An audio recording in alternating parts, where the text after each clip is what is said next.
जय Hind. Welcome to my channel GCS education point. Well students, अब जो है मैं आपको one by one class 10 science के एनसीईआरटी के एक्सप्लेनेशन प्रोवाइड करने जा रहा हूँ। ओके, आपके टोटल 13 चैप्टर्स हैं, तो कोशिश करूँगा कि 13 डेज के अंदर पूरा का पूरा एनसीईआरटी का कॉन्सेप्ट सारा आपको समझ में आ जाए।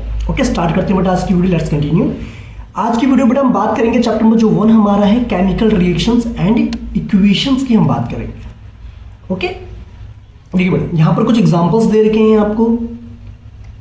देखो बेसिकली होता है क्या बेटा कि जब केमिकल रिएक्शंस होता है तो वहाँ होता है क्या, the nature and the identity of the initial substance have changed.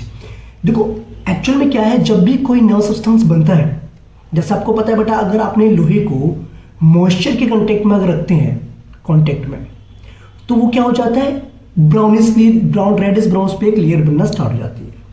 ठीक है, अब जैसा आपने खाना खाया बेटा, तो ऑब्वियसली बात है खाना खाने के बाद डाइजेस्ट होता है, प्रोटीन फैट मिनरल्स वगैरह सारे जो अलग अलग पार्ट्स में डिस्ट्रीब्यूट हो जाते हैं। ओके, तो ये होता कैसे, तो ये भी एक केमिकल रिएक्शन हमारी होती है बॉडी में, हमारी हाइट बढ़ना, हार्मोन्स में चेंजेस आना। ठीक है, तो ये सारा का सारा क्या आपका केमिकल रिएक्शंस में ही इन्वॉल्व होता है, जिसमें होता है क्या है, नेचर और आइडेंटिटी जो होती है ना इनिशियल सब्सटेंस की, वो चेंज हो जाती है। जैसे आयरन से आयरन ऑक्साइड बन गया, ठीक है, ग्रेप्स फर्मेंटेशन होकर के आपका अल्कोहल बना देता है। तो ये सारे के सारे क्या होते हैं बेटा, केमिकल रिएक्शंस होते हैं आपके, जिसमें हमें से एक नया सब्सटेंस बनता है। ओके, इनको हम केमिकल चेंज भी बोलते हैं। जैसे बेटा यहाँ पर देखिए आपको एक एक्टिविटी दे रखी है, इन्होंने बोला अगर सपोज कीजिए मेरे पास एक मैग्नीशियम की रिबन है, ठीक है, और मैग्नीशियम की रिबन की बात करें तो वो ग्रे कलर की होती है। 3 से 4 सेंटीमीटर लंबी मैंने जो एक मैग्नीशियम की रिबन ली, उसको मैंने सैंड पेपर से क्लीन किया। तो क्वेश्चन ये आता है सबसे पहले कि मैग्नीशियम रिबन को जलाने से पहले why we have to clean it with the sandpaper. तो एक बात ध्यान रखेंगे बेटा, अगर हम मैग्नीशियम रिबन की बात करें तो उसके ऊपर होता क्या है, एक मैग्नीशियम ऑक्साइड की लेयर बन जाती है। किसकी बन जाती है लेयर, मैग्नीशियम ऑक्साइड की लेयर बन जाती है, जो क्या करता है, इंटरफेयर करता है during the burning process. That's why we have to clean it with sandpaper, इसीलिए हमें उसे सैंड पेपर से क्लीन करना पड़ता है। ओके, अब बेटा होता क्या है, जब मैग्नीशियम रिबन को जलाया जाता है, जैसे कि यहाँ पर इस एक्सपेरिमेंट में आपको मेंशन किया गया है, ठीक है, तो यहाँ पर होता है कि देखो यहाँ पर मेंशन किया, देखो magnesium ribbon Burns with a dazzling white flame. ठीक है, व्हाइट फ्लेम के साथ जलती है और एक व्हाइट पाउडर में कन्वर्ट हो जाती है, उस पाउडर को हम कहते हैं मैग्नीशियम ऑक्साइड कहते हैं। होता क्या बेटा, मैग्नीशियम जो हमारा है यानी कि Mg, उसको जब ऑक्सीजन के साथ रिएक्शन करवाएंगे तो कंबाइंड हो गया बेटा ये, तो ये बन जाता है आपका MgO बन जाता है। बाकी बैलेंस करना हो तो बैलेंस भी आप इसको कर सकते हैं इस तरीके से। और ये जो मैग्नीशियम ऑक्साइड बना बेटा, यही आपका क्या होता है, व्हाइट पाउडर होता है। क्या होता है, white powder, white powder. It's clear note, that's good. Okay, जैसे कि बेटा यहां पर भी दे रखा, हमें एक्टिविटी 2 में देखो क्या बोला गया है, कह रहा है कि लेड नाइट्रेट का हमने सॉल्यूशन लिया एक टेस्ट ट्यूब में, दूसरे टेस्ट ट्यूब में हमने लिया बेटा क्या, पोटेशियम हाइड्रेट का सॉल्यूशन लिया। तो आपको क्या देखने को मिलेगा, देखो लेड नाइट्रेट की बात करें तो बेटा उसका फॉर्मूला होता है PbNO3 होता है। ठीक है, इसको हम रिएक्ट करवा रहे हैं किसके साथ बेटा, पोटेशियम हाइड्रेट की के साथ रिएक्शन करवा रहे हैं। तो यहाँ पर होता क्या है बेटा, यहाँ होता है आपका डबल डिस्प्लेसमेंट रिएक्शन। कैसे, देखो ये जो हमारा Pb है ये K को रिप्लेस कर देगा, तो यहाँ बन जाएगा आपका PbI2 बनेगा, जो कि बेटा क्या करेगा, येलो कलर की पीपीडी बनेगी, ऐसे बनेगी, येलो प्रेसिपिटेट बनेगा। ठीक है, जिसके बारे में फर्दर मैं आपको एक्सप्लेन करूंगा। और यहाँ बन जाएगा पोटेशियम नाइट्रेट। बाकी आप बैलेंस कर सकते हैं इसको। ठीक है, ये हो जाएगा हमारा 2KNO3 डन नोट। तो ये रिएक्शन में आपको बेटा कलर चेंज देखने को मिलेगा। नेक्स्ट जो एक्टिविटी बेटा 1.3, इसमें बोला क्या गया है, देखो इसमें बोला क्या कि अगर मैं कुछ जिंक ग्रेन्यूल्स देता हूँ, ग्रेन्यूल्स मतलब होता है जिंक के छोटे छोटे पार्टिकल्स अगर मैं लेता हूँ, मतलब दाने टाइप के, कॉनिकल फ्लास्क के अंदर, जैसा कि यहाँ पर मेंशन किया हुआ है, तो आप देखेंगे बेटा यहाँ पर जो है आपको हाइड्रोजन गैस निकलती हुई दिखेगी जब उसको हम सल्फ्यूरिक एसिड या फिर हाइड्रोक्लोरिक एसिड के साथ रिएक्शन करवाएंगे। ऐसा क्यों होता है, क्योंकि बेटा आपको पता होना चाहिए जिंक एक मेटल है, मेटल को जब भी हम एसिड के साथ रिएक्शन करवाते, चाहे सपोज कीजिए हमने सल्फ्यूरिक एसिड के साथ रिएक्शन करवाया, तो ये क्या बनाता है बेटा, ये एक सॉल्ट बनाता है, जिंक सल्फेटिक सॉल्ट बनेगा आपका, और साथ में हाइड्रोजन गैस को लिबरेट आउट करेगा, जिसको चेक करने के लिए हम यूज करते हैं pop test. Clear, that's good. देखो अब क्या क्या ऑब्जर्वेशन बेटा देखने को मिलेगी जब केमिकल रिएक्शन होगा? या तो उसकी स्टेट में चेंज आएगा, सॉलिड से लिक्विड हो सकता है, लिक्विड से गैस हो सकता है, क्लियर? या फिर कोई कलर आपको चेंज देखने को मिलेगा। जैसे कि आपको पता है लेड नाइट्रेट वाले केस में क्या था, दोनों सॉल्यूशन क्या थे आपके, कलरलेस थे। जैसे इनको आपस में हमने रिएक्शन करवाया तो एक येलो कलर का इनसॉल्युबल सॉल्ट आपको देखने को मिला, ठीक है? या फिर गैस इवोल्यूशन होगी, जैसे कि आपके थर्ड एक्टिविटी में थी, हाइड्रोजन गैस निकली थी। या फिर चेंज इन टेम्परेचर देखने को मिल सकता है, या तो वो ठंडा हो जाएगा या फिर वो गर्म हो जाएगा। या फिर बेटा ऐसा होता है चेंज इन ऑडियो, स्मेल में भी चेंज हो सकता है, ठीक है? या फिर आप देख सकते हैं बेटा प्रिसिपिटेशन भी बन सकता है, प्रिसिपिटेशन, इनसॉल्युबल सॉल्ट देखने को आपको मिल सकता है। तो इस तरीके की अगर ऑब्जर्वेशन आपको दिखती हैं तो समझ जाना वहां पर एक केमिकल रिएक्शन हुआ है। दैट्स गुड, लेट्स कंटिन्यू बेटा। देखिए बेटा बात करते हैं बेटा केमिकल इक्वेशंस की। जैसा आप मैथ्स में पढ़ते हो ना बेटा कि जैसे 2x + 4 = 6 ऐसे लिखा हुआ है तो ये इक्वेशन बन जाती है। वैसे ही केमिकल रिएक्शंस की जब हम बात करते हैं उनको सिंबल्स की फॉर्म में रिप्रेजेंट करना, ओके? और ये रिप्रेजेंट करना कि अगर दो चीजें आपस में रिएक्ट कर रही हैं, जो नया प्रोडक्ट बना है उसको रिप्रेजेंट करने के तरीके को हम कहते हैं केमिकल इक्वेशन कहते हैं। जैसा बेटा आपको पता है मैग्नीशियम को हम जब ऑक्सीजन के साथ रिएक्शन करवाया था तो क्या बना था, मैग्नीशियम ऑक्साइड बना था। ये जो एरो है ये इंडिकेट करते हैं डायरेक्शन, और ये हमारे रिएक्टेंट्स हो गए जो आपस में रिएक्ट करते हैं, जो नया सब्सटेंस बनता है उसे हम प्रोडक्ट कहते हैं। जैसे क्या लिखा हुआ है, the substance that undergo chemical change in the reaction are called reactants. The new substance is magnesium oxide, या फिर ले सकते हैं new substance formed during the reaction is called product. Clear or not?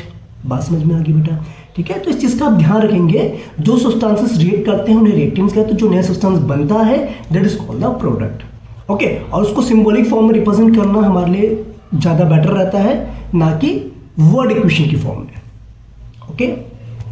That's good. अगली बात बेटा सुनिए, देखिए बेटा अब यहां पर बेटा आता है कि केमिकल जो इक्वेशन आपने बनाई है, केमिकल इक्वेशन तो बेटा आपको पता चल गया सिंबल्स की फॉर्म में हम उसको रिप्रेजेंट कर रहे हैं तो ज्यादा बेटर रहेगा, ओके? अब मेन मुद्दा क्या आता है बेटा कि जब भी कोई केमिकल रिएक्शन होता है, जब भी कभी कोई केमिकल रिएक्शन हो रहा है, सपोज कीजिए मैंने जैसे कहा था मैग्नीशियम था, उसको आपने ऑक्सीजन के साथ जब रिएक्शन करवाया था तो क्या बना था, मैग्नीशियम ऑक्साइड बना था। बना था कि नहीं बना था? समझ बात को, यानी रिएक्टेंट्स में जो एलिमेंट्स थे वही एलिमेंट्स आपको प्रोडक्ट में देखने को मिल रहे हैं, बस हो क्या रहा, उनकी एक डिफरेंट फॉर्म आपको देखने को मिल रही है। समझते हैं बात को आप, ओके? तो केमिकल रिएक्शंस में बेटा ये नहीं होता है कि कोई नया सब्सटेंस ही बन जाएगा। आप मैग्नीशियम को जला रहे हो तो वहां पर गोल्ड मिल रहा है, ऐसा तो हो ही नहीं सकता। एलिमेंट्स वही रहेंगे लेकिन वो उसकी डिफरेंट फॉर्म्स आपको देखने को मिलेगी, ठीक है? एक नया सब्सटेंस देखने को आपको मिलेगा with the same elements, okay? और आपने एक बड़ा लॉ पढ़ा था, क्या पढ़ा था, law of conservation of mass. Mass can nether be created nor destroyed in a chemical reaction, ठीक है? तो इसीलिए कहने का मतलब ये है कि जितने भी आपके एटम्स बिफोर द रिएक्शन उतने ही एटम्स आपके आफ्टर द रिएक्शन होने चाहिए, उसी को हम कहते हैं बैलेंस्ड केमिकल इक्वेशन, ओके? और इसीलिए हमें बैलेंस करने की जरूरत पड़ती है क्योंकि हमारा लॉ ऑफ कंजर्वेशन मास क्या कहता है, मास ना तो क्रिएट होता है ना ही डिस्ट्रॉय होता है केमिकल रिएक्शन में, ठीक है? दैट इज टोटल जो मास होता है एलिमेंट्स का in the reactants of product remains same, okay? तो उसको बैलेंस करने के लिए हम क्या करेंगे, 2 से मल्टीप्लाई करेंगे और उसको भी 2 से मल्टीप्लाई कर देंगे ताकि दोनों साइड में मैग्नीशियम भी 2 हो जाए, ऑक्सीजन भी 2 हो जाए। डन बच्चों, क्लियर है? Very nice, okay? जैसा कि हमने ये एग्जांपल करा था बेटा आपको पता ही है थर्ड एक्टिविटी में, ओके? तो बैलेंस करना आपको समझ में आ गया है बेटा। ये जो करा गया ना पर ये बता रखा है आपको, ये वाला जैसे आयरन को हमने H2 के साथ रिएक्शन करवाया, Fe3O4 बन गया और साथ में H2 बन गया। इसको क्या करने का बेटा, बैलेंस करने का ना एक हिट एंड ट्रायल मेथड होता है। मतलब आप इसको क्या करेंगे, देखो इसके पास बेटा सबसे ज्यादा एटम्स हैं तो उसको हम कंसीडर करके चलेंगे। अब देखो यहाँ पर आयरन कितने बेटा 3 है, यहाँ पर कितने 1 है, तो उसको 3 से मल्टीप्लाई कर दो, क्लियर नोट? अब ऑक्सीजन देखो बेटा यहाँ पर कितने 4 है, तो यहाँ पर कितना ऑक्सीजन 1 है तो उसको 4 से मल्टीप्लाई कर दो, हो गया।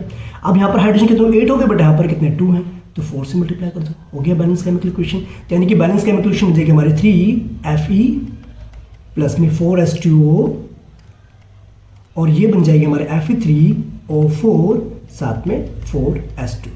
This is the required balance chemical equation. जो कि आपको इन सारे स्टेप्स में मेंशन किया हुआ है। तो इसको पढ़ने में बेटा टाइम तो वेस्ट नहीं करेंगे, हम आगे बढ़ते हैं। चलिए, दैट्स गुड। दिखा ना बेटा हिडन ट्रायल मेथड, देखो ये मेंशन किया मैंने यहाँ पर। ओके, समटाइम्स बेटा आपको पता है ना, इनको ना सिंबॉलिक फॉर्म में भी रिप्रेजेंट करते हैं। जैसे स्टेट्स को, गैस को हम जी की फॉर्म में, लिक्विड को एल की फॉर्म में, एक्वस मींस होता है सॉल्यूशन इन वाटर, और एस सॉलिड की फॉर्म में। ठीक है, जैसे आयरन आपका सॉलिड फॉर्म में तो उसको हमने ऐसे रिप्रेजेंट कर दिया, ये गैस फॉर्म में मतलब वेपर्स की फॉर्म में था, और ये हमारा सॉलिड सब्सटेंस बन गया, ये गैस हो गई। ओके, तो बेटा वर्ड ध्यान रखना, एक्वस का मतलब होता है solution of any substance in water, इसीलिए एक्वस लिखा जाता है। ओके, और कभी कभार बेटा आप देखना एरो के ऊपर टेम्परेचर वगैरह भी मेंशन किया जाता है, जैसे एटमॉस्फेरिक प्रेशर दे रखा है यहाँ पर। ठीक है, टेम्परेचर भी मेंशन करते हैं, और कुछ कैटलिस्ट वगैरह भी लिखे जाते हैं। ओके, तो वो इंडिकेट करता है किस कंडीशन पर आपकी एक पार्टिकुलर रिएक्शन हो रही है।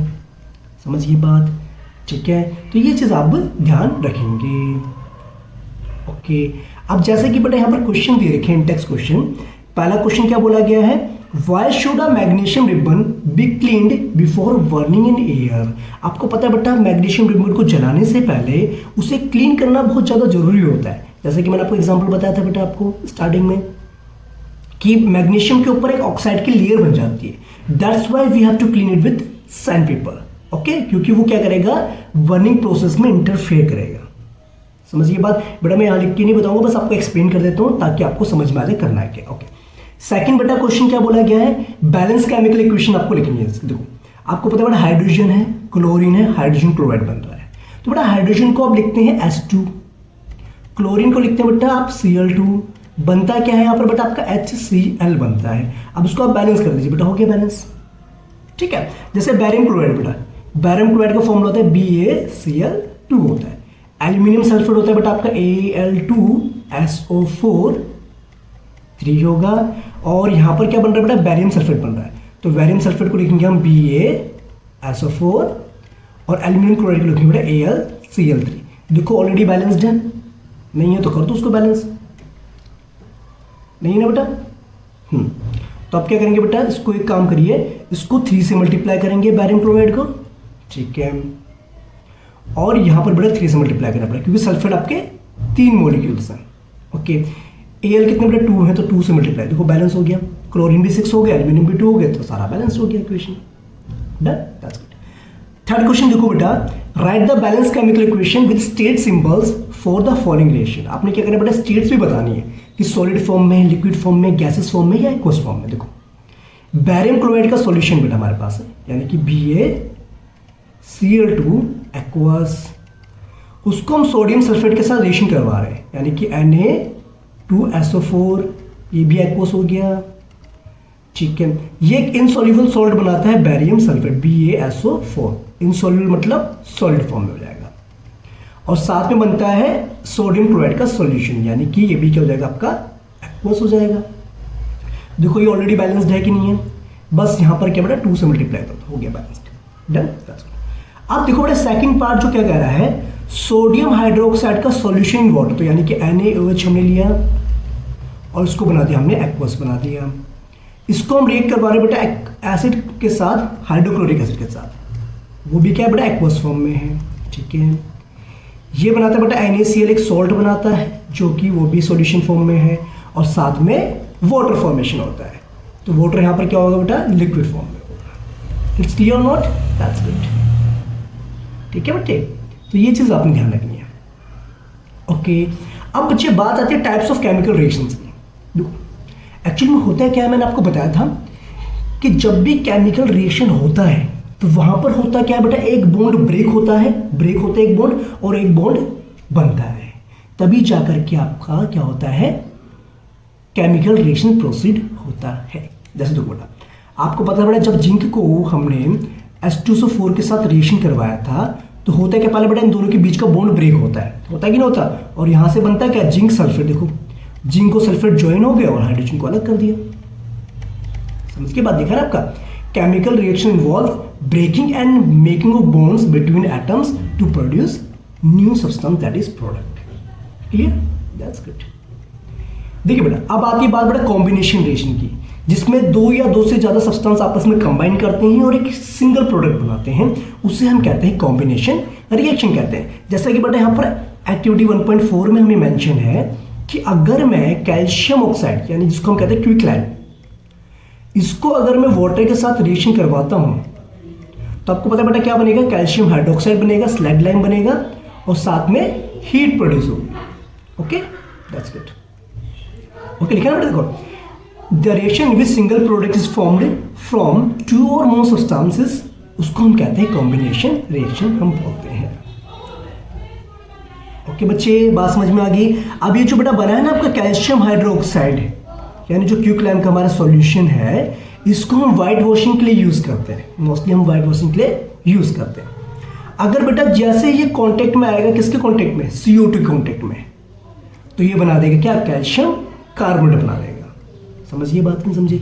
लेकिन अगर मैं CO2 को एक्सेस अमाउंट में अगर ले लूं तो ये कैल्शियम कार्बोनेट नहीं बनाएगा, ये बना देगा आपका कैल्शियम बाइकार्बोनेट बना देगा। ठीक है, जिससे क्या होगा, जो व्हाइट कलर होगा ना ये डिसअपियर हो जाएगा और आपको कैल्शियम बाइकार्बोनेट देखने को मिलेगा एक्वस फॉर्म में। Clear not, perfect, that's good. Okay बेटा, ये जैसे कुछ एग्जांपल देखे, बर्निंग ऑफ कोल, ये भी कंबाइन करके एक नया सब्सटेंस बना रहा है, फॉर्मेशन ऑफ वाटर, ये भी कॉम्बिनेशन रिएक्शन है।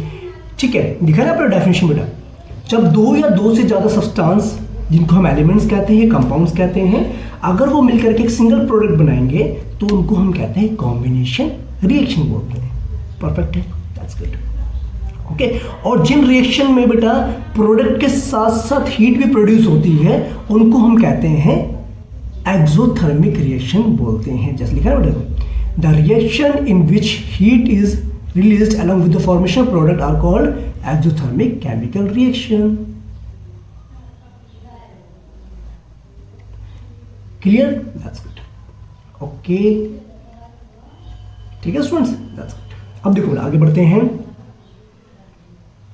जैसे बेटा यहाँ पर कुछ एग्जांपल्स दे रखे हैं। आपको पता है जो रेस्पिरेशन आपको होता है वो भी एक्सोथर्मिक रिएक्शन में इन्वॉल्व होता है। क्यों? क्योंकि देखो बेटा आपको पता है ड्यूरिंग डाइजेशन आपको पता है food is broken down to simple substances. ठीक है, आपको पता है जो कार्बोहाइड्रेट कंटेनिंग जो फूड होते हैं वो ब्रेक डाउन होकर के क्या बनाता है, ग्लूकोज बनाता है, साथ में आपको पता है ऑक्सीजन गैस, साथ में क्या करता है CO2 गैस प्रोड्यूस करता है और एनर्जी रिलीज करता है। इसीलिए रेस्पिरेशन को हम एक्सोथर्मिक रिएक्शन बोलते हैं, क्योंकि ये क्या करता है ना बेटा, ऑक्सीजन के साथ जब कंबाइन होता है कार्बोहाइड्रेट तो उसको ब्रेक डाउन करके कार्बन डाइऑक्साइड गैस, वाटर और एनर्जी को साथ में रिलीज करता है, और जब एनर्जी रिलीज होती है उस टाइप के रिएक्शन को हम कहते हैं एक्सोथर्मिक रिएक्शन बोलते हैं। ओके, डिकम्पोजिशन जो होता है बेटा उसका वेजिटेबल मैटर का, वो भी आपका एक्सोथर्मिक रिएक्शन होता है, क्योंकि यहाँ पर भी लार्ज अमाउंट में एनर्जी प्रोड्यूस होती है during the formation of compost. ठीक है बच्चे, बात समझ में आ गई, दैट्स गुड। अब बात करते हैं बेटा मोस्ट इंपॉर्टेंट टॉपिक जो कि आपका क्या है, डिकम्पोजिशन रिएक्शन। यहां से बेटा डेफिनेटली हर बार क्वेश्चन देखने को मिलते हैं, तो this one is very very important. जैसे कि बेटा यहां पर देखो एक बच्चे एक एक्सपेरिमेंट कर रही है 1.5 एक्टिविटी पे।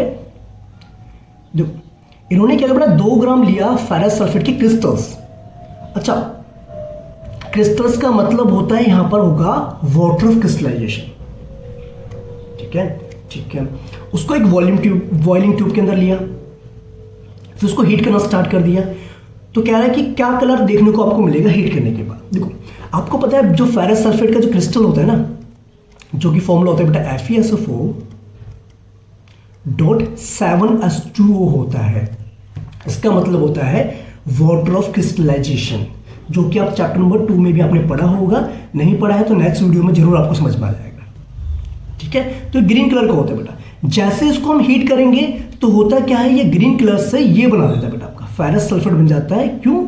क्योंकि सारा जो वाटर है ये 7H2 ये रिमूव हो जाएगा। आर यू गेटिंग और नॉट?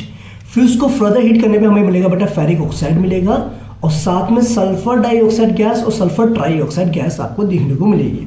और ये जो कलर मिलेगा हमें मिलेगा, ये मिलेगा रेडिश ब्राउन कलर आपको देखने को मिलेगा। ठीक है, जैसे कि यहां पर ये मैंने अंडरलाइन भी किया हुआ है, हाईलाइट भी किया हुआ है।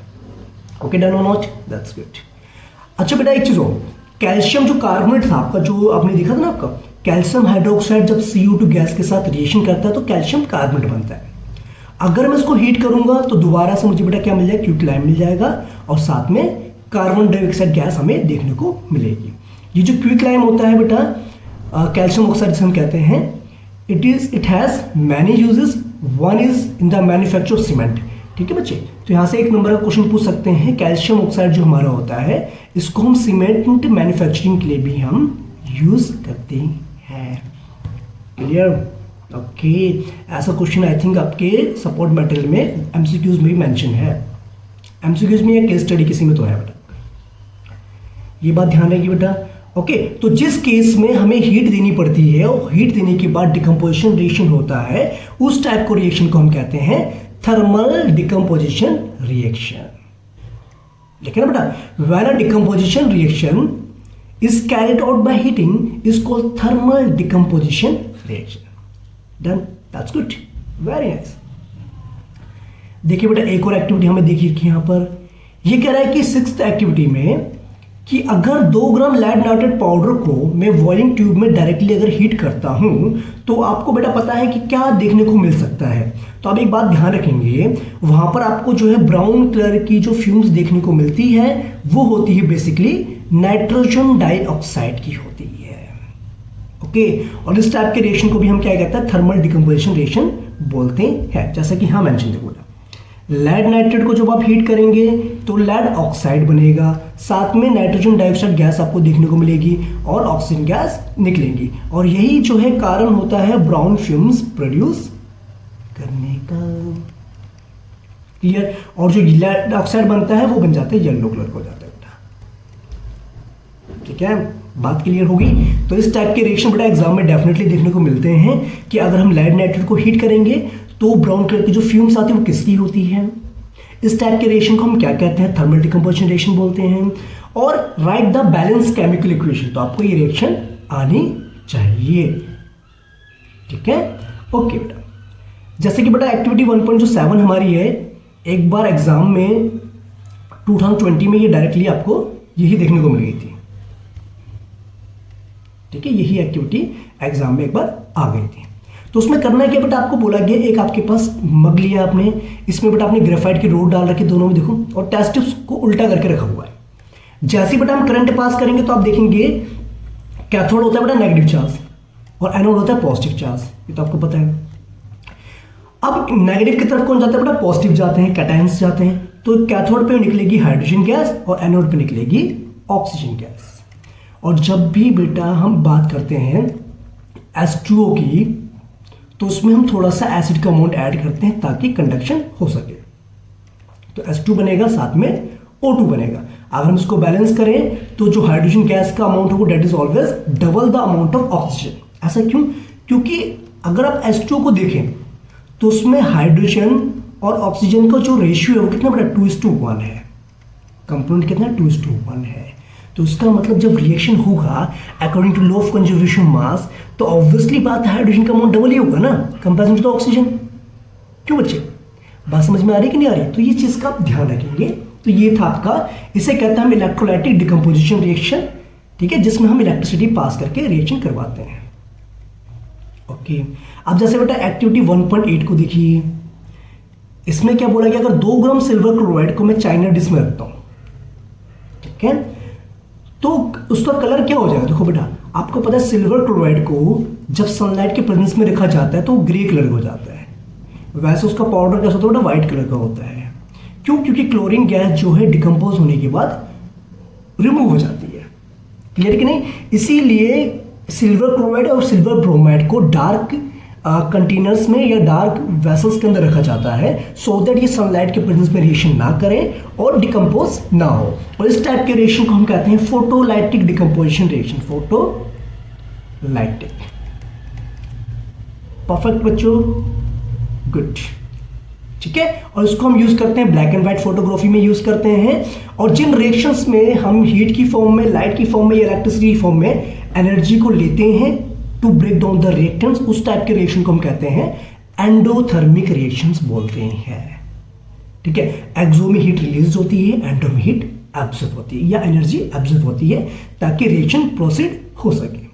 Clear, that's good. ओके, अब देखो बेटे यहां पर क्या बोला गया है आपसे, क्वेश्चंस देखिए। पहला question, solution of substance x is used for white washing. X नाम का जो सब्सटेंस हमारा है उसके सॉल्यूशन को वाइट वॉशिंग में यूज करते, तो आपको पता है बेटा एक्स नाम का क्या होता है, कैल्शियम ऑक्साइड होगा, क्विकलाइम होगा। इसी को बेटा अगर हम वाटर के साथ रिएक्शन करवाते हैं तो क्या बनता है, ये आपका कैल्शियम हाइड्रो ऑक्साइड और साथ में हीट रिलीज करता है।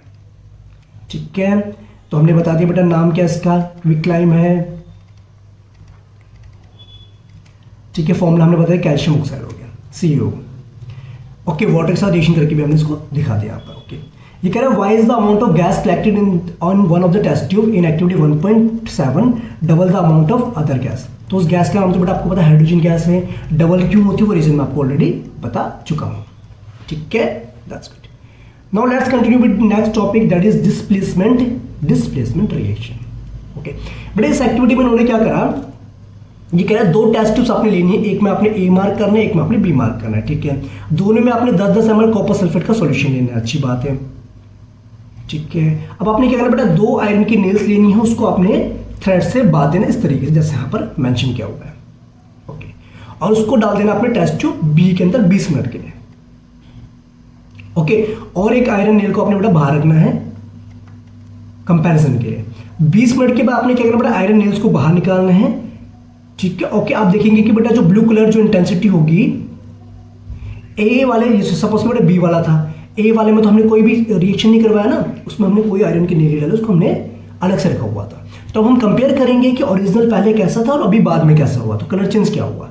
तो आप देखेंगे बेटा वहां पर होता क्या है, जो कॉपर सल्फेट होता है, देखो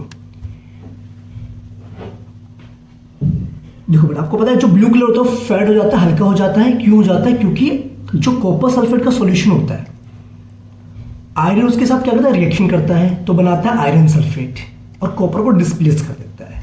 ठीक, इसी टाइप के रिएक्शन को हम कहते हैं डिस्प्लेसमेंट रिएक्शन कहते हैं, जिसमें हाईली रिएक्टिव जो एलिमेंट होता है वो अपने से कम रिएक्टिव एलिमेंट को उसके सॉल्ट सॉल्यूशन से रिमूव करके उसकी जगह पे खोदा जाता है। उस टाइप के रिएक्शंस को हम कहते हैं डिस्प्लेसमेंट रिएक्शन बोलते हैं। जैसे कि कुछ एग्जांपल्स यहाँ पर भी हमें मेंशन है। इसमें जो हाईली रिएक्टिव एलिमेंट होगा वो लेस रिएक्टिव को डिस्प्लेस करेगा और एक नया सब्सटेंस फॉर्म करेगा। That's good. डबल डिस्प्लेसमेंट में बेटा आपको पता है एक्सचेंज ऑफ आयंस होते हैं। 2 कंपाउंड्स को अगर हम आपस में रिएक्ट करवा रहे हैं तो उसमें आयंस क्या करते हैं, दूसरे को एक्सचेंज कर देते हैं। और कभी कभार क्या होता है बेटा, एक इनसॉल्युबल सॉल्ट भी बनाते हैं और इस इनसॉल्युबल सॉल्ट को हम कहते हैं प्रेसिपिटेट कहते हैं, जैसा कि ये मेंशन किया हुआ है यहाँ पर बेटा। और इस टाइप के रिएक्शन को हम प्रेसिपिटेशन रिएक्शन बोलते हैं। जैसा बेटा यहाँ पर देखो क्या रखा है, सोडियम सल्फेट को जब बैरियम क्लोराइड के साथ आप रिएक्शन करेंगे एक्टिविटी 1.10 में यानी 10 में, तो आप देखेंगे बेटा आपको व्हाइट कलर का प्रेसिपिटेट देखने को मिलेगा बैरियम सल्फेट का और NaCl का सॉल्यूशन मिल जाएगा। ठीक है, होता है नहीं बेटा, देखो reaction in which there is an exchange of ions between reactants, उसे कहते हैं हम डबल डिस्प्लेसमेंट रिएक्शन बोलते हैं। ओके ठीक है, जैसा कि बेटा हमने एक्टिविटी 1.2 में भी किया था, जैसा मैंने आपको बताया था, है ना, लेड नाइट्रेट और पोटेशियम आयोडाइड में भी क्या होता है, डबल डिस्प्लेसमेंट रिएक्शन होती है। और वहां पर भी आपको एक तरीके से येलो कलर का प्रेसिपिटेट देखने को मिलता है, तो उसे प्रेसिपिटेशन रिएक्शन भी बोलेंगे, डबल डिस्प्लेसमेंट रिएक्शन भी हम बोलेंगे। ओके, नाउ लेट्स कंटिन्यू बेटा। अब एक वर्ड आता है बेटा ऑक्सीडेशन एंड रिडक्शन। इसका मतलब क्या है, देखो बेटा एक्टिविटी 1.1 में देखिए क्या कह रहा है, 1.11 यानी 11 पे, अगर हम 1 ग्राम कॉपर पाउडर को हीट करते हैं तो ऑब्वियसली बात है ऑक्सीजन के साथ रिएक्शन करेगा, तो ये ना ब्लैक कलर का एक उसके ऊपर कोटिंग बन जाती है। तो ब्लैक कलर की कोटिंग किसकी होती है बेटा, कॉपर ऑक्साइड की होती है। ठीक है, जैसा कि यहां पर मैंने मेंशन भी किया हुआ है। तो हुआ क्या, ये ऑक्सीजन के साथ कंबाइन हुआ, इसने कॉपर को क्या कर दिया, ऑक्सीडाइज कर दिया। क्या कर दिया, ऑक्सीडाइज कर दिया, ऑक्सीडेशन में चला गया। ठीक है, जहां पर बेटा ऑक्सीजन की एडिशन होती है, ठीक है, या फिर देखो मैंने यहां लिखा होगा ना, देखो जहां पर ऑक्सीजन की एडिशन होती है या फिर रिमूवल ऑफ हाइड्रोजन होती है, उसे हम ऑक्सीडेशन रिएक्शन कहते हैं। और जो ऑक्सीडेशन में जाता है उसे ऑक्सीडाइज कहते हैं, और जो हेल्प करता है ऑक्सीडेशन में जाने में दूसरों को, उसे ऑक्सीडाइजिंग एजेंट बोलते हैं। ओके, जैसे बेटा देखो यहाँ पर क्या बोल रहा है, कॉपर ऑक्साइड बना। अब इस कॉपर ऑक्साइड को जब आप हाइड्रोजन गैस के साथ रिएक्शन करेंगे तो ये हाइड्रोजन यहाँ से ऑक्सीजन को ले लेगा और कॉपर बना देगा। तो इसका मतलब कॉपर ऑक्साइड आपका रिड्यूस्ड हो गया, ठीक है, और हाइड्रोजन जो क्या हो गया हमारा, ऑक्सीडाइज हो गया। तो यहां पर क्या हुआ, जो हाइड्रोजन है वो इसको रिड्यूस करने में हेल्प कर रहा है, तो हाइड्रोजन बन जाएगा आपका reducing agent, reducing agent.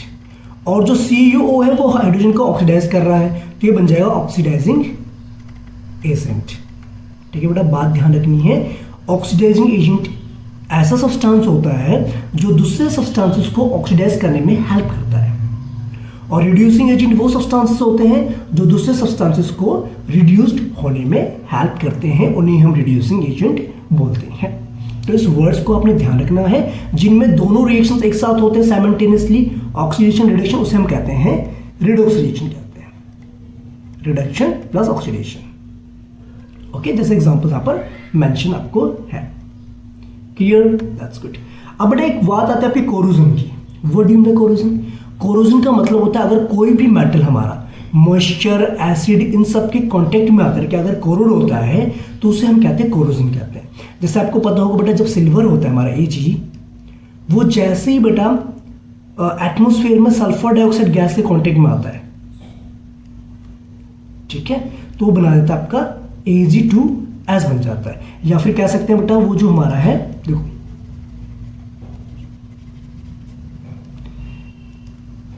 Ag जो बेटा आपका जब सल्फर के साथ रिएक्शन करता है ना तो Ag2S बन जाता है, ठीक है, जिसकी वजह से उसके ऊपर ब्लैक कलर की कोटिंग हो जाती है बेटा, ब्लैक हो जाता है, ठीक है, सिल्वर सल्फाइड। और जो आपको पता है बेटा, जो कॉपर होता है, कॉपर जो है कार्बन डाइऑक्साइड गैस के साथ रिएक्शन करता है तो क्या बनता है, कॉपर कार्बन बन जाता है, CuCO3 बन जाता है। इसीलिए उसके ऊपर बड़ा ग्रीनिश कलर की एक लेयर डेवलप हो जाती है, क्योंकि कोरोड हो जाता है। ओके, तो ये चीज़ आपने ध्यान रखनी। अब एक वर्ड आता है बेटा आपका रेंसिडिटी। रेंसिडिटी का मतलब होता है कोई भी फैट कंटेनिंग या ऑयल कंटेनिंग जो फूड होता है, अगर वो ऑक्सीडाइज हो जाता है या उसमें से फाउल स्मेल आने स्टार्ट हो जाती है तो उसे हम रेंसिड बोलते हैं।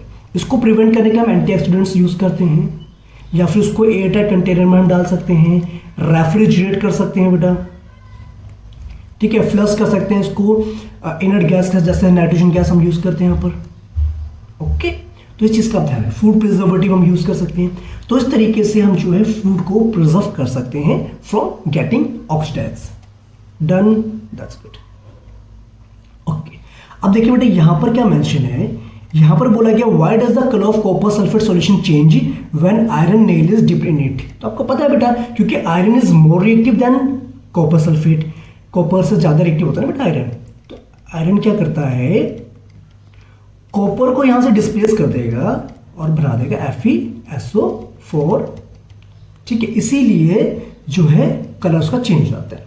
डबल डिस्प्लेसमेंट का बेटा आपने एक एग्जांपल देना है, वो आप दे सकते हैं, लेड नाइट्रेट वाला एग्जांपल दे सकते हैं आप, और या फिर आपका एक तो बैरियम सल्फेट वाला हो गया, एक और ले सकते हैं बेटा आप। देखो जैसे बेटा कॉपर सल्फेट है मेरे पास, कॉपर सल्फेट का सॉल्यूशन आपको पता बेटा कैसा होता है, ब्लू कलर का होता है। अगर इसमें से मैं H2S गैस यानी हाइड्रोजन सल्फाइड गैस को पास करता हूं, जिसकी स्मेल कैसी होती है बेटा, rotten egg smell, egg smell. Okay, तो ये बनाएगा आपका Cu, ये बेटा गैस है ना, कॉपर सल्फाइड बनाएगा जो कि बेटा आपका ब्लैक कलर की पीपीटी बनाता है, और साथ में सल्फ्यूरिक एसिड का सॉल्यूशन मिल जाएगा बेटा, ये होगा ब्लैक पीपीटी बेटा, ठीक है। तो ये एग्जांपल भी आप दे सकते हैं। डन। ओके, अब इसमें बताना बेटा कौन सा ऑक्सीडाइज हुआ है एंड सब्सटेंस जो रिड्यूस्ड हुआ है। तो ऑक्सीडाइज तो बेटा आपके पास सोडियम ऑक्सीडाइज होगा ना, देखो यहाँ पर जाकर के, और ऑक्सीजन हमारा रिड्यूस्ड हुआ है क्योंकि इसने ऑक्सीजन दिया इसको। CuO बेटा यहां से हुआ है आपका रिड्यूस्ड, और H2 हुआ है बेटा ऑक्सीडाइज्ड। ओके, बात ध्यान रहेगी। तो ये था बेटा आपका चैप्टर, आई थिंक आपको समझ में आ गया होगा। Clear note. अब बात करते हैं बेटा एक्सरसाइज क्वेश्चन की। ओके, अगर आपको कोई भी बेटा डाउट लगता है तो मुझे जरूर बताएं आप। क्लियर करते हैं हम चैप्टर नंबर 1 के एक्सरसाइज क्वेश्चन को, थोड़ा सा डिस्कस करेंगे बेटा आपको। ओके, पूरा मैं यहाँ पर लिखूंगा नहीं, बस आपको एक्सप्लेन कर देता हूँ कैसे कैसे आपने करना है, सो दैट आपको एक आइडिया मिल जाए कि आपको लिखना कैसे। देखो, अब पहला क्वेश्चन बोला गया which of the statement above reaction below are incorrect. इसमें से बताना बेटा कौन सा स्टेटमेंट जो इनकरेक्ट है। देखो, आप देखेंगे बेटा इस रिएक्शन में जो लेड ऑक्साइड हमारा होता है ये हमारा रिड्यूस होता है और सी हमारा क्या होता है, ऑक्सीडाइज होता है। देखो लेड इज गेटिंग रिड्यूस्ड, बेटा लेड नहीं हो आपका रिड्यूस हो रहा है, लेड ऑक्साइड रिड्यूस हो रहा है, ये गलत बात है। ठीक है, carbon dioxide gas is getting oxidise, carbon dioxide gas आपकी ऑक्सीडाइज नहीं हो रही है, यहाँ पर कार्बन ऑक्सीडाइज हो रहा है बेटा। तो ये दोनों तो बेटा स्टेटमेंट गलत है। ठीक है, कार्बन इज गेटिंग ऑक्सीडाइज बिल्कुल ठीक बात है, लेड ऑक्साइड गेटिंग रिड्यूस बिल्कुल ठीक बात है। तो इसका मतलब जो ए और बी है यानी ऑप्शन ए 1 ये आपका इनकरेक्ट होगा, इनकरेक्ट पूछा बेटा, करेक्ट इनकरेक्ट पूछा। ओके, अब जैसे बेटा ये है सेकंड क्वेश्चन, Fe2O3 को जब हम एल्यूमिनियम के साथ रिएक्शन करेंगे तो एल्यूमिनियम क्या करेगा, आयरन को हटा देगा, एल्यूमिनियम ऑक्साइड बना देगा। इसे कहते हैं हम डिस्प्लेसमेंट रिएक्शन बोलते हैं। क्या कहते हैं बेटा, ये आपका होगा डिस्प्लेसमेंट रिएक्शन, यानी ऑप्शन नंबर डी करेक्ट होगा आपका। Very nice. अब क्वेश्चन नंबर थर्ड देखो बेटा, what happens when hydrochloric acid को जो हम रिएक्ट करेंगे आयरन फ्लिक्स के साथ, तो आपको पता है बेटा जब हम HCl के साथ आयरन को रिएक्ट करवाएंगे तो ये बनेगा आपका FeCl2 प्लस में फेरिक क्लोराइड और साथ में बनेगा हाइड्रोजन गैस निकलेगी बेटा। एक तो आयरन सॉल्ट बनेगा, hydrogen gas and iron chloride are produce, option A correct हो जाता है। क्वेश्चन नंबर बेटा 4 क्या बोला गया, what is balance chemical equation. जैसा कि मैंने आपको बताया था बेटा बैलेंस केमिकल इक्वेशन बेसिकली क्या होता है, जिसमें number of atoms before and after reaction, या फिर कहते हैं mass of the elements before and after the reaction are same, that is called balanced chemical equation. दूसरा क्वेश्चन पूछते हैं बेटा क्यों हमें बैलेंस करनी पड़ती है। According to law of conservation mass can neither be created nor destroyed in a chemical reaction, that's why we have to balance the chemical equation, simple सी बात। Okay done, that's good. अब देखो बेटा question number 5 में पहले हमें क्या करना है बेटा, इनको ट्रांसलेट करना है केमिकल इक्वेशंस की फॉर्म में, फिर बैलेंस करना है। देखो पहला अब मैं बताता हूँ बेटा आपको, फर्स्ट क्वेश्चन क्या है, हाइड्रोजन गैस को जब आप कंबाइन करेंगे नाइट्रोजन गैस के साथ तो क्या बनता है, अमोनिया बनता है। ओके, और अमोनिया बनता है यानी NH3 बनता है। अब इसको बैलेंस कैसे करेंगे बेटा, नाइट्रोजन कितने यहाँ पर 2 है और यहाँ पर जाएगा 3s2, हो गया बैलेंस, दैट्स गुड। अगला क्वेश्चन बेटा क्या है, हाइड्रोजन सल्फाइड गैस को जो हम जलाते हैं हवा में, एयर में, तो वाटर बनता है और साथ में सल्फर डाइऑक्साइड गैस बनते हैं। हाइड्रोजन सल्फाइड गैस बेटा H2S होती है। जब इसको आप जलाएंगे ऑक्सीजन के प्रेजेंस में तो आपको पता है क्या बनेगा, H2O बनेगा और साथ में SO2 गैस देखने को मिलेगी। ठीक है, अब इसको बैलेंस कैसे करेंगे बेटा, यहाँ पर 2 ऑक्सीजन हो गया, यहाँ पर 1 ऑक्सीजन हो गया। ठीक है, अब क्या किया जाए, अब एक काम करते हैं बेटा, इसको अगर हम 2 से मल्टीप्लाई करते हैं, ठीक, तो ये भी 2 से मल्टीप्लाई हो जाएगा, उसको भी हमें 2 से मल्टीप्लाई करना पड़ेगा, ये होगा हमारे पास 3s2 3O2 हो जाएंगे। देखना बेटा बैलेंस हुआ कि नहीं हुआ, सल्फर भी हमारे पास 2 हो गए, हाइड्रोजन भी हमारे पास 4 हो गए, ऑक्सीजन हमारे पास कितने बेटा 6 हो गए, बिल्कुल बैलेंस्ड हो गया। क्लियर, परफेक्ट, दैट्स गुड, सही चल रहा है बेटा अभी तक, वेरी नाइस। थर्ड जो क्वेश्चन है बेटा यहाँ पर, बैरियम क्लोराइड को जो हम रिएक्ट करेंगे अमोनियम सल्फेट के साथ, बैरियम क्लोराइड बेटा फॉर्मूला ध्यान रखना BaCl2, इसको हम रिएक्ट करें एल्यूमिनियम सल्फेट Al2SO4 फॉर्मूले का बड़ा ध्यान रखना बच्चे। ओके, तो यहां बनेगा आपका एल्यूमिनियम क्लोराइड AlCl3 बनेगा और साथ में बैरियम सल्फेट एक प्रेसिपिटेट बनेगा BaSO4। अब आई बात बेटा बैलेंस करने की, सल्फेट यहाँ पर 3 है तो हमें इसको 3 से मल्टीप्लाई करना पड़ेगा, यहाँ बैरियम 3 हो तो यहाँ से मल्टीप्लाई करना पड़ेगा। अब इसको बेटा एल्यूमिनियम 2 है, क्लोरीन 3 है तो इसको 2 से मल्टीप्लाई कर दो, हो गया बैलेंस। ओके, डी ऑप्शन बेटा, पोटेशियम मेटल को जब हम वाटर के साथ रिएक्शन करवाते हैं तो ये बनाता है बेटा पोटेशियम हाइड्रोक्साइड और साथ में हाइड्रोजन गैस रिवील होती है या रिलीज होती है बेटा, तो हो गया बैलेंस। ये तो ऑलरेडी बैलेंस्ड है, उसको बैलेंस करने की जरूरत नहीं है। चलिए बेटा आगे बढ़ते हैं। अब क्वेश्चन नंबर 6 में बोला है बेटा बैलेंस करने के लिए बोला गया है, ठीक है। अब कैसे करेंगे बैलेंस, चेक इट आउट। देखिए बच्चे, फर्स्ट पार्ट, अगर मैं HNO3 को इसके साथ रिएक्शन करवाता हूं, देखो ठीक है, यहां पर बेटा नाइट्रेट कितने हैं, 2 मॉलिक्यूल हैं हाइड्रोजन के, तो उसको बेटा हम 2 से मल्टीप्लाई करते हैं। अब देखो बैलेंस्ड हुआ कि नहीं हुआ, देखो हाइड्रोजन हमारे पास हो गया बेटा, यहाँ पर 2 हाइड्रोजन है और यहाँ पर भी 2 हाइड्रोजन है, 4 हाइड्रोजन हो गए, तो उसको मल्टीप्लाई करता। अब देखना बैलेंस्ड हो गया, हो गया, क्लियर, दैट्स गुड। अब जैसे बेटा देखो यहाँ पर क्या है, सोडियम एक, यहाँ पर सोडियम 2 है, सल्फेट बिल्कुल ठीक है, H2 भी ठीक है, O भी यहाँ पर आ गया आपका, ठीक है। अब एक काम करो बेटा, इसको कर दो 2 से मल्टीप्लाई, सोडियम हो गया बैलेंस्ड, लेकिन हाइड्रोजन हमारे पास कितना हो गया, 4 हो गया, तो उसको भी हम 2 से मल्टीप्लाई करते हैं। अब देखो बैलेंस्ड हो गया, ठीक है। NaCl बिल्कुल बैलेंस्ड है बेटा, इसको बैलेंस करने की जरूरत नहीं है। बैरियम क्लोराइड को हम H2SO4 के साथ रिएक्शन करवा रहे हैं, बैरियम सल्फेट, तो बेटा 2HCl हो जाएगा आपका, ठीक है। That's good, done, good. अब आते हैं बेटा, बात करते हैं अपने 7th क्वेश्चन की बात करते हैं। देखो क्या कह रहा है 7th क्वेश्चन। 7th क्वेश्चन देखिए बेटा, 7th क्वेश्चन में right the balance chemical equation for the following reaction. इसके लिए बेटा आपको बैलेंस करना है। देखो कैल्शियम हाइड्रोक्साइड है, तो आपको पता है बेटा कैल्शियम हाइड्रोक्साइड CaOH2 होता है, प्लस में कार्बन डाइऑक्साइड गैस, तो क्या बनाता है कैल्शियम कार्बोनेट CaCO3 साथ में वाटर। तो बेटा ये तो ऑलरेडी मुझे लग रहा है कि बैलेंस्ड है, कोई बैलेंस करने की इसको जरूरत नहीं है, ठीक है। जिंक को रिएक्ट करवा रहे हैं बेटा हम सिल्वर नाइट्रेट के साथ, AgNO3, तो ये बन जाएगा बेटा जिंक नाइट्रेट ZnNO3 2 हो जाएगा, साथ में सिल्वर हो जाएगा बेटा। ये भी डिस्प्लेसमेंट रिएक्शन का ही क्या है बेटा, एग्जांपल है। ओके, यहाँ पर बेटा उसको हम करेंगे 2 से मल्टीप्लाई और उसको भी 2 से मल्टीप्लाई करेंगे, तो ये बैलेंस हो जाएगा आपका, ठीक है। That's good. अब जैसे बेटा अगला क्वेश्चन क्या है हमारे पास, कलर चेंज कर लेते हैं, सी ऑप्शन बेटा। ओके, इसमें बोला गया एल्यूमिनियम को जब हम कॉपर क्लोराइड यानी CuCl2 के साथ रिएक्शन करवाते हैं तो ये बनाता है AlCl3 बनाता है, और साथ में कॉपर रिलीज होता है। डन। यहाँ पर तो बेटा कितने थे, 2 Cl थे, यहाँ पर 3 Cl हो गए। अब क्या किया जाए भैया, तो बैलेंस तो करना ही है, इसको 3 से मल्टीप्लाई करो। अब इसको 3 से मल्टीप्लाई कर दिया तो बेटा कॉपर हमारे पास कितने हो गए, 3 हो गए कॉपर। अब इसको 2 से कर दो मल्टीप्लाई, तो उसको बेटा 2 से कर दो, हो गया बैलेंस, ठीक है, गुड। अब जैसे बेटा ये देखो डी ऑप्शन देखो, डी में बोला बैरियम क्लोराइड यानी कि BaCl2, potassium sulphate K2SO4, barium sulphate BaSO4, potassium chloride यानी कि KCl, तो बेटा इसको 2 से कर दो, बैलेंस्ड हो गया।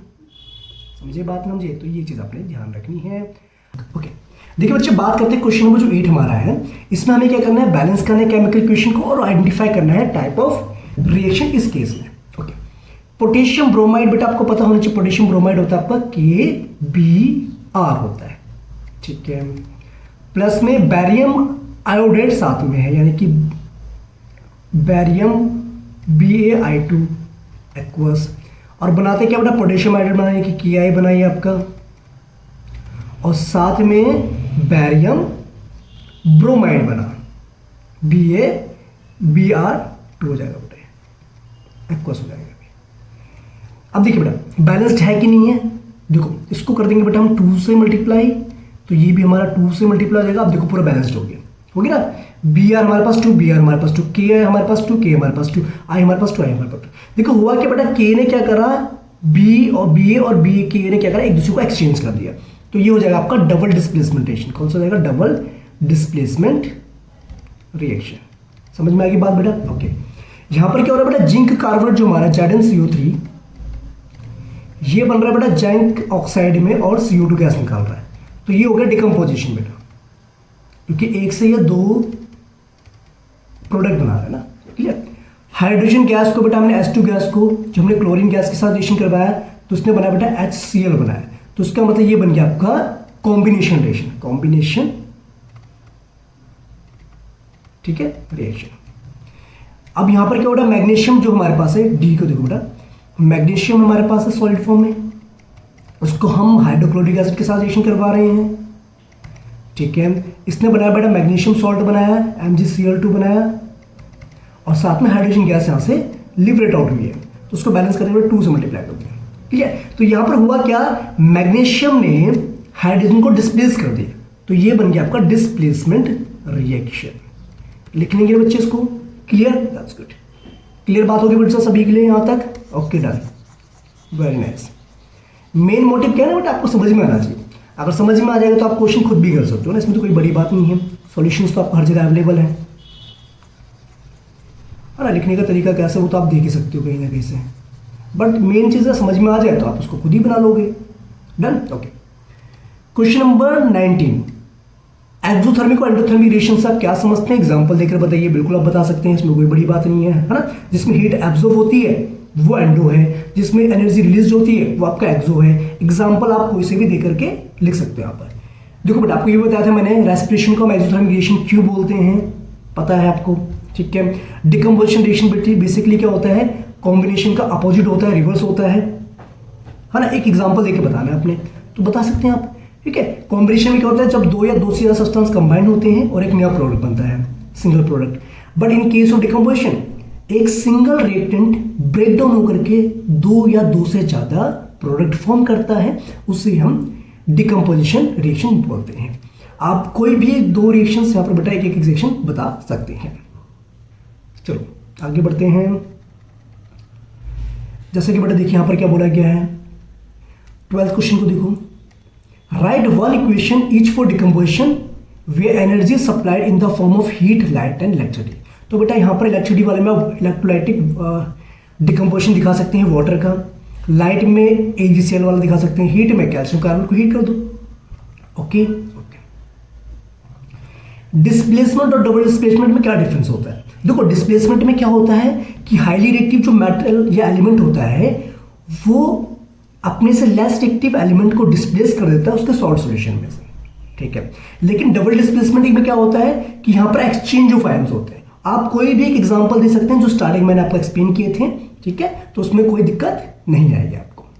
हाँ, क्वेश्चन नंबर 14 देखो बेटा, ये कह रहा है in the refining of silver, silver की रिफाइनिंग के दौरान the recovery of silver from silver nitrate solution involved displacement bye copper metal. ये कह रहा है अगर सिल्वर नाइट्रेट मेरे पास सॉल्यूशन है, यानी कि AgNO3 है मेरे पास, क्लियर बेटा, वेरी गुड। इसमें से सिल्वर निकालने के लिए हम क्या करते हैं, इसको कॉपर मेटल के साथ रिएक्शन करवाते हैं।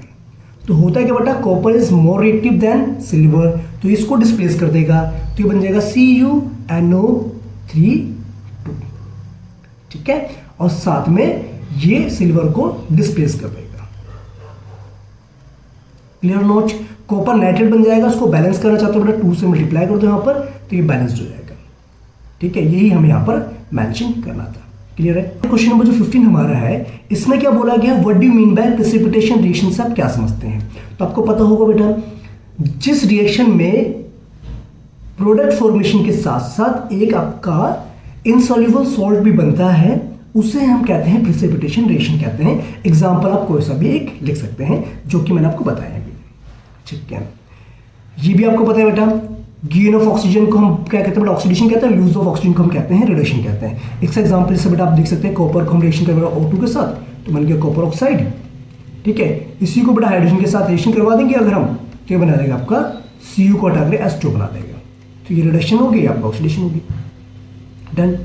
ओके, 17 क्वेश्चन देखो बेटा, अ shiny brown coloured element X on heating in air becomes black in colour. तो आपको पता है बेटा, ब्राउन कलर का जो X होता है वो होता है कॉपर। इसको जब हम हीट करते हैं तो उसके ऊपर एक ब्लैक कलर की कोटिंग बन जाती है बेटा, उसकी बन जाती है कॉपर ऑक्साइड की, ठीक है, Cu, ठीक है। बस यही बताना था बेटा इसमें आपको। ओके, अब 18th में देखो बेटा, बोला गया कि हमें पेंट क्यों करना पड़ता है आयरन आर्टिकल्स में, to prevent it from rusting. से प्रिवेंट करने के लिए हमें आयरन आर्टिकल्स को पेंट करना पड़ता है ताकि एक लेयर बन जाए और मॉइस्चर आयरन के कांटेक्ट में ना आए। Okay, oil and fat containing foods item flush with nitrogen gas to prevent it from the rancidity, से बचाने के लिए। ओके, बट आपको पता है कोरोजन का मतलब कहता है किसी मेटल का मॉइस्चर एसिड के साथ रिएक्शन जब होता है तो वो धीरे धीरे खराब होना स्टार्ट हो जाता है, उसे हम कोरोजन कहते हैं। और रेंसिडिटी का मतलब क्या होता है बेटा, spoiling of food containing fat and oils. Okay, तो एग्जांपल आप बता सकते हैं, क्लियर नोट। तो ये था बेटा आपका चैप्टर नंबर 1, आई थिंक आपको समझ में आ गया होगा। अगर कोई भी क्वेरी होती है तो जरूर कमेंट करें। ओके, तो मैंने यहाँ पर बेटा सब कुछ एक्सप्लेन कर दिया, क्वेश्चंस, चैप्टर का एक्सप्लेनेशन, इंटेक्स क्वेश्चन। ओके, तो मिलते हैं बेटा नेक्स्ट वीडियो में जिसमें हम बात करेंगे चैप्टर 2 की। तब तक के लिए bye bye, take care and जय हिंद।